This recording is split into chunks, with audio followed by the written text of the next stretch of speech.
Let's have a look at paragraph 56, the review of the deferred tax asset. Again, please look at my timeline. Let's say, for example, in our statement of financial position, we've included a line item deferred tax asset, and this relates to our prior year, which will be 2020.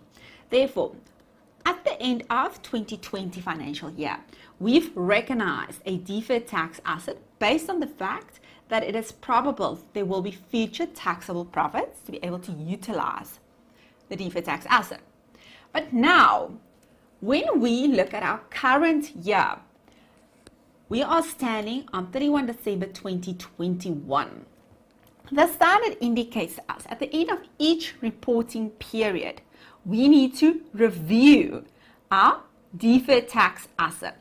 Therefore, this deferred tax asset relating to our prior year, we need to ask the question, is this still relevant?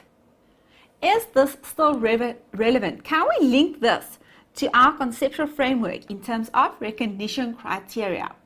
Therefore, if the probability has changed, we will have to update that deferred tax asset to the extent that it is probable that there will be future taxable profits. Okay, let me just recap. If we've recognized a deferred tax asset in the prior year, due to the fact that we've indicated that it is probable that there will be future taxable profits, at the following financial year end, we need to ask the question, if it is still probable that there will be future taxable profits. If yes, our deferred tax asset will still be relevant.